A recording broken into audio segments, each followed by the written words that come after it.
Bonjour à tous, bienvenue dans Direct Santé, votre rendez-vous dédié à la santé, au bien-être de toute la famille. Direct Santé vous informe sur diverses pathologies, sur les traitements ou encore des gestes nécessaires pour préserver une hygiène de vie. Le plaisir sexuel est le moteur d'une vie sexuelle épanouie. Donc seul ou avec son partenaire, le plaisir s'impose et se relève souvent de manière inattendue lorsque la zone érogène est atteinte. Donc ces zones correspondent aux parties de nos corps où la sensibilité est redoublée. Donc le plaisir sexuel sont des émotions agréables qui peuvent accompagner les expériences sexuelles. Ces émotions surgissent souvent au contact d'un partenaire sexuel, mais elles peuvent parvenir au souvent des pensées ou de l'imagination. Le désir sexuel n'a pas d'âge, alors épanouissez-vous tant que vous le pouvez. Faisant partir des objectifs d'un rapport, c'est sûr, pour ne pas dire que c'est un objectif principal, cet orgasme, peu importe son type, l'atteindre ne relève ni de l'exploit, ni du mystère. Avec un peu d'entraînement, chacun peut y arriver. Vous voulez savoir comment, vous voulez savoir plus, restez toujours avec nous. Donc, comment donner et recevoir du plaisir? Nous avons fait appel à Madame Koumaï, qui est sage-femme. Et puis, à la deuxième partie de l'émission, nous répondrons à vos questions posées sur notre numéro WhatsApp, le plus 228 79 84 27 52. Bonjour Madame Koumaï, comment ça va ce matin? Je vais très bien, comme d'habitude, la vie est belle. La vie est belle. Ah là là, c'est un plaisir pour nous de vous recevoir à chaque fois. Et un devoir pour moi de répondre au rendez-vous. Vous savez que l'émission de la fois dernière, ça a vraiment cartonné. Ah ouais, oui, me rappelle, on m'appelait à 23h et je suis en train de regarder à la télévision et ça fait plaisir qu'on entend des trucs comme ça. Merci à vous. Bonjour docteur Fissal. Bonjour ici, bonjour, je vais bien. Bonjour Madame Grace. Oui, bonjour docteur, j'espère que tu vas bien. Je vais très bien. Aujourd'hui, nous allons briser les tabous autour de l'orgasme. Voilà. Est-ce que vous êtes prêt, docteur Fissal? Ça va. Ça va aller? Seul parmi nous. le seul coq de la basse-cour. Exactement. Mais nous allons accélérer par coup. Ah bah oui, là, c'est bon, il faut y aller. Donc voilà, Madame Koumaï. Donc aujourd'hui, on va parler du plaisir sexuel, donc l'orgasme. Justement, avant de parler de l'orgasme, qu'est-ce que c'est déjà le plaisir sexuel? Le plaisir sexuel, en français terre à terre, nous avons le plaisir et nous avons sexuel. Quand on dit le mot plaisir, la définition, c'est une notion qui est très complexe. Et pour donner une définition claire, c'est que c'est un accomplissement et d'une plénitude. C'est un accomplissement d'un plaisir, une tautologie. C'est un accomplissement d'une plénitude, comme je vais le dire. Quand on dit plaisir sexuel, c'est le fait de passer par les rapports sexuels pour se sentir bien, pour avoir son équilibre. Et quand on dit plaisir sexuel, ce n'est pas forcément faire intervenir les sexes. Il y a plusieurs zones de l'organe, plusieurs organes du corps, que ce soit chez l'homme ou chez la femme, pour que l'homme puisse atteindre ce plaisir. Et ce plaisir différencie. Ça dépend qu'on soit un homme ou une femme.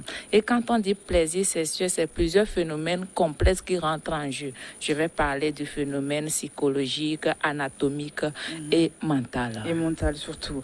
Mais justement, quelles sont les pratiques, on va rentrer, on y va. Quelles sont les pratiques sexuelles que peut-on avoir pour atteindre l'orgasme?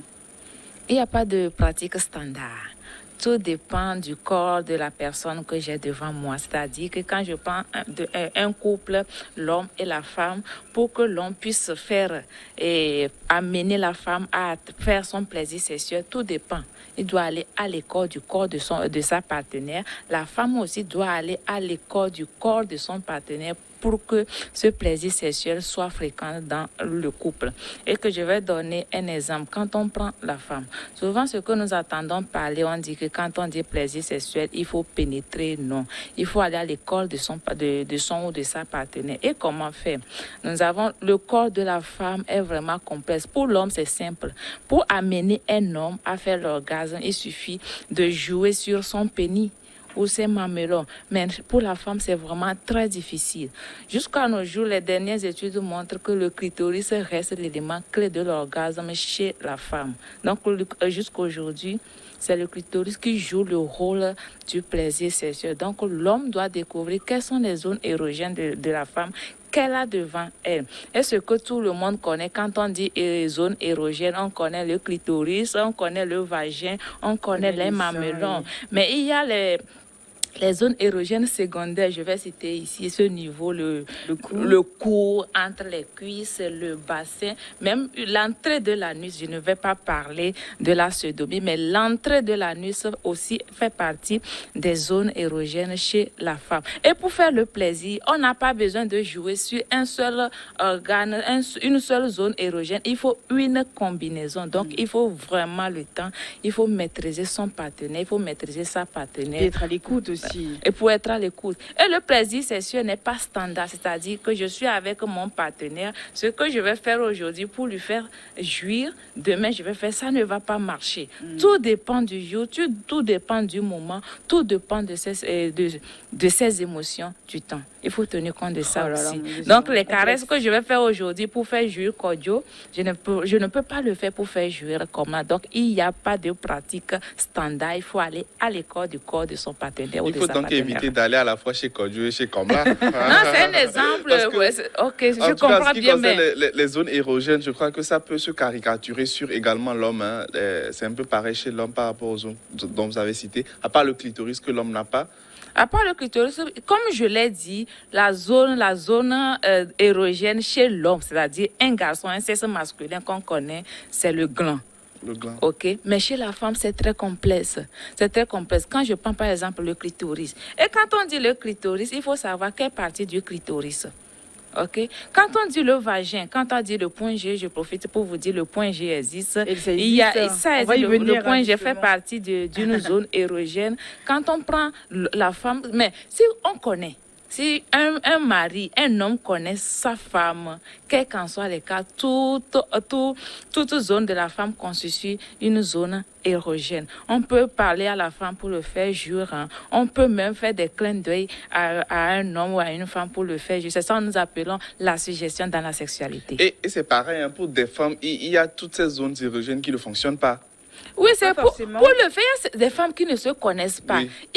Il faut donner de l'attention, une concentration pour savoir que j'ai cette zone. Ce que vous devez savoir, c'est que la femme, c'est très difficile à la femme de connaître ces zones érogènes.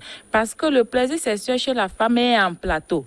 Mais chez l'homme, c'est en cloche. C'est-à-dire que l'homme, quand on commence, ça prend et pouf. Il éjacule, c'est fini. Mais la femme, il faut des fois des dizaines de minutes pour l'amener à venir.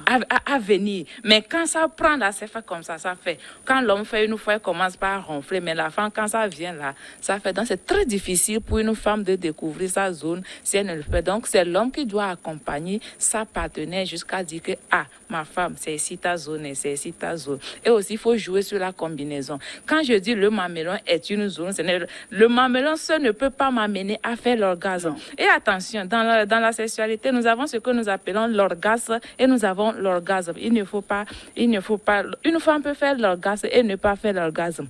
Quand on dit l'orgasme, chez l'homme, l'orgasme c'est égal à l'éjaculation. Chez la femme aussi, l'orgasme c'est égal à l'éjaculation. Souvent, les gens confondent l'orgasme avec au début, quand on mouille, ça sort clou-clou comme ça, il se dit que j'ai joui. Non, ce n'est pas de la jouissance. La jouissance, l'organe chez la femme, c'est tout comme l'éjaculation. Quand on finit, on n'a plus d'énergie. La contraction du périnée, c'est tout comme chez la femme. On revient à une phase où on n'a même plus de réaction. Donc, attention, on peut faire l'orgasme sans faire l'orgasme. Donc, les femmes, je profite pour vous dire, les femmes n'éjaculent pas forcément. Mais l'homme, quel qu'en soit les cas, quel qu'en soit le rapport, l'homme fait l'orgasme. Quel qu'en soit que c'est doux ou pas, l'homme va éjaculer. Mais la femme, c'est très difficile. C'est ça qui fait que les femmes ont l'habitude de dire que je suis frigide, j'ai la frigidité. Mais en réalité, la frigidité, c'est une apparence. C'est parce que la plupart des hommes sont impatients que les femmes ont tendance à se dire que je suis frigide. Il n'y a pas une femme frigide. Imaginez si un homme doit, quand il bande et quand le pénis est en érection, pour lui c'est pénétrer. Quand il pénètre, ça vient.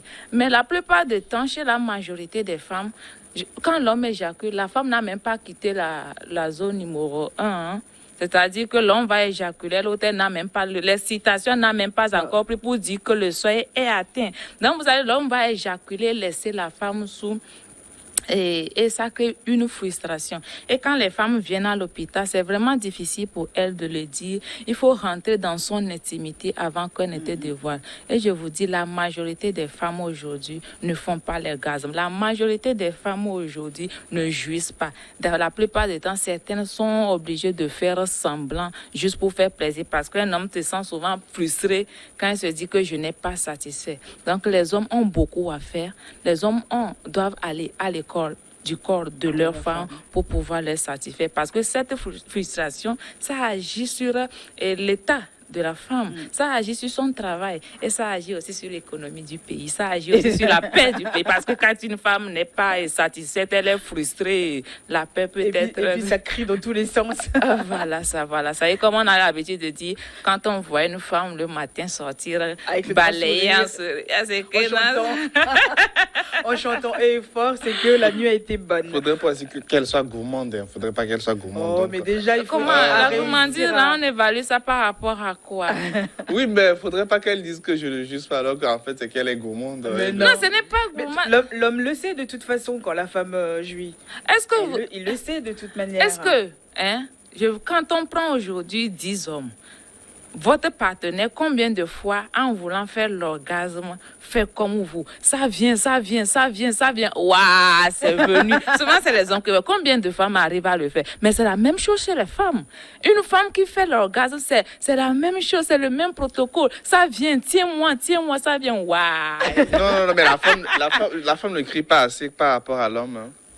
C'est-à-dire qu'elle ne fait pas l'orgasme. Une femme qui fait l'orgasme, c'est la même chose. Hein. Quand elle finit, même elle peut tomber du lit. C'est là même on va dire que quand on dit femme fontaine, ça n'existe pas. Femme fontaine, ça existe. Aujourd'hui, que je donne un exercice à tous les hommes, faites cet exercice, vous allez voir que toute femme est fontaine. Bah déjà, on va revenir sur le point G. Hein. Le point G. Le point G, donc vous avez dit que ça existe. Le point G existe, ça fait partie des zones érogènes de la femme. Hein. Et ça se situe où exactement Le point G, quand on dit point G, ça veut dire quoi? Le point G, c'est une zone érogène qui est découverte par un expert gynécologue qu'on appelle... On a une photo à la régie, s'il vous plaît. On a une photo du point G. Ernest Ginesberg, si le docteur peut, le docteur, vous êtes gynécologue aussi. Non, le point G, c'est une zone érogène qui est découverte par un gynécologue qui s'appelle Ernest Giffenberg, si je quelque chose comme ça. Et on a abrégé point G. Le point G, ça se situe où? Ça se situe dans les 2-3 cm à l'entrée du vagin. Mais pour repérer le point G, comment le faire? Vous prenez votre index. L'index, c'est ceci. Vous envoyez à 2-3 cm dans le vagin. Vous renvoyez l'index comme ça et vous faites un mouvement de viens ici. Oh là là, la joie de ça. Il y a une fraîcheur qui passe dans la journée. C'est le point G. Mais certains vont aller loin pour dire que le point G, en fait, ce n'est pas une zone érogène, mais c'est la racine du clitoris. Comme je dis, quand vous faites comme ça, le clitoris, vous êtes vers le clitoris. Donc, c'est la racine, la continuité du clitoris vers l'intérieur. Donc, d'autres vont dire que c'est une continuité du clitoris et non une zone érogène. Mais quel qu'en soit les cas, si vous avez une femme qui est vaginale, vous avez l'obligation de pouvoir repérer ce point G et savoir comment stimuler. Mais quand on parle aujourd'hui de la pénétration, quand on pénètre, les hommes pensent que quand on pénètre, il faut faire le mouvement de va-et-vient pour... Non, chez toutes les femmes, quand on prend Afi, la pénétration et l'autre n'a pas besoin de ce mouvement de va-et-vient. Vous allez faire ça avec Afi, ça ne marche pas.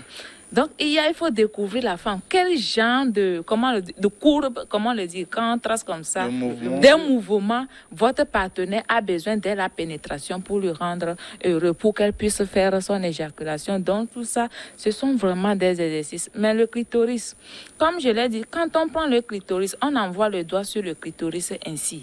Il y a une partie, c'est un seul point du clitoris qui peut faire exciter la femme, qui peut amener la femme à atteindre le seuil de son excitation. Quand on dit plaisir sexuel, quand on dit orgasme, c'est le seuil de l'excitation. Mais quand les hommes commencent, il n'y a pas la concentration. Au moment où la femme veut jouir, c'est que dès que ça se déplace de quelques millimètres, oh là là, ça revient à zéro. La femme est arrivée au sommet, mais elle n'a pas joui. Elle n'a pas joui. Là, on parle de l'orgasme, comme je l'avais dit au début, elle n'a pas fait l'orgasme. Donc, il faut vraiment un travail, une concentration. Il faut vraiment avoir de d'émotions. Parce que pour satisfaire une femme, il faut les phénomènes physiologiques, il y a des hormones et tout, et il faut les phénomènes émotionnels. Quand l'émotion n'accompagne pas, ça ne passe pas. Mais il faut savoir, quand on dit aussi plaisir sexuel, l'élément clé, c'est le cerveau. Ah C'est oui, le c'est le cerveau. cerveau Tout qui, commence par le cerveau. Si vous connaissez votre femme avec une plume, vous pouvez l'amener à jouer. Quand vous connaissez une femme, juste faire comme ça peut amener la femme à jouer. Et aussi, le comportement, ce que nous nous habillons. Aujourd'hui, quand il y a une soirée, une invitation érotique, nous les femmes, nous dépensons de l'énergie pour acheter des lingettes, les strings, des perles, juste pour faire plaisir à l'homme. Mais qu'est-ce que les femmes rencontrent souvent? Tu fais tout ça, l'homme arrive, tu vois, il est en caleçon où c'est marqué DG. Là, vous connaissez le caleçon là? Non. Où c'est marqué DG, c'est le caleçon, la majorité des gens vont dire comment moi je sais que la majorité porte des caleçons DG. C'est les femmes qui témoignent. Arrêtez de porter des culottes où c'est écrit DG, même il y a des culottes où c'est écrit que Arsenal ou bien quelque chose comme ça. Les hommes aussi peuvent porter des strings. Il y a des strings qui sont adaptés. Nous aussi, nous avons besoin pour des c'est un jeu, il faut pimenter le couple. Il faut pimenter. C'est Les ça. hommes sont, jusqu'aujourd'hui, les hommes sont coincés. médiocres dans Ils ça. pensent que- Ils sont très médiocres dans ça. Excusez-moi. Les hommes africains, il faut préciser. Voilà. Parce que je crois que quand même la culture européenne a quand même déjà brisé ce Ouais, Nous, comme nous Grace- sommes, barrière. nous sommes en Afrique, nous parlons de l'Afrique, bien Comme sûr. Grace l'a dit tout à l'heure, c'est vrai qu'on a tendance à faire plaisir, acheter des accessoires, Et tout, des petites choses comme ça. Et puis l'homme arrive, hop, avec caleçon lui, il DG. comprend pas qu'elle soit DG. Il Mais comprend c'est- même pas. Mais c'est un DG, vous voulez quoi, madame Non, Grace? les sons, même des fois, mais tu vas voir un homme qui vient avec un caleçon qui est troué. Oh là là, ça énerve, quel gâchis! Ça gâche le plaisir. Non, mais c'est vrai Non, qu'il mais faut c'est aussi- une autre forme d'excitation. Mon Oui, ami, oui, mon c'est ami, notre mon ami, position. pour une Imagine, soirée il faut que érotique, ça sorte madame plus. fait Imagine, non. imagine peut-être que Caleçon DG. peut-être que c'est un couple sadomaso, peut-être que c'est un couple maso. Donc si la culotte est trouée quelque part, cela facilite en fait de déchirer la culotte. Mais quand ça devient commun, là, mais il n'y a pas, disons mais si la ça vérité, devient commun, c'est mais que le couple, les même hommes s'il ne est marié, font il est pas maso, l'effort donc, dans ça. Mais il faut reconnaissons toujours- qu'en Afrique, les hommes sont encore médiocres dans ça. Il faut faire les efforts pour y arriver. Il y a aussi quelque chose, l'odeur de la testostérone. Les gens disent qu'un homme ne doit pas se laver, mais l'odeur de la testostérone, ça dérange, ça fait perdre l'excitation. Les hommes, s'il vous plaît, quel Prenez qu'en soit soin le de cas, vous. après, avant les racontes, quand vous arrivez à 17h, avant de commencer, rentrez dans la douche, lavez bien pour faire sortir ces odeurs et vous allez voir que quel qu'en soit ce que vous allez faire, madame va prendre. Mais On va revenir, on va marquer juste un temps de pause, on revient après le journal. Mais restez.